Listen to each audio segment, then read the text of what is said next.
దేవునికి స్తోత్రములు. పరిశుద్ధ గ్రంథం నుండి 23వ కీర్తనలు 2వ వచనంలో, శాంతికరమైన జలముల యొద్ద ఆయన నడిపించుచున్నాడు, నా ప్రాణములకు ఆయన సేవ చేస్తున్నాడు అనేసి దేవుని వాక్యం సెలవిస్తుంది. ప్రియులారా, దేవుడు మనకి శాంతికరమైన జీవితాన్ని ఇచ్చే గొప్ప దేవుడు అయి ఉన్నాడు. ప్రశాంతమైన వాతావరణంలో మనల్ని ఆశీర్వదించి ముందుకు నడిపించే గొప్ప దేవుడు అయి ఉన్నాడు.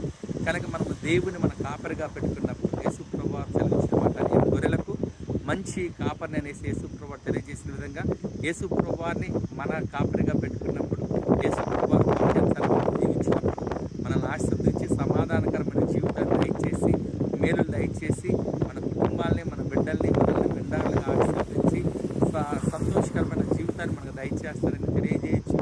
దేవుని వాక్యం ప్రకారం మనము ఆశీర్వదించబడి యేసు ప్రభువాన్ని మన సంఘ కాపరిగా, మన గొర్రెల కాపరిగా మనము ఆయన యొక్క వాక్యానికి లోబడి జీవించి మన జీవితాలలో అద్భుతాలు, ఆశ్చర్య కార్యాలు చేసి మన కుటుంబాలని, మన బిడ్డలని, మన సంఘాన్ని ఆశీర్వదించి ఆయన కృపలో, ప్రేమలో మిండారులుగా ఉండేలా చేస్తారని తెలియజేయచ్చు. దేవుడి వాక్యమును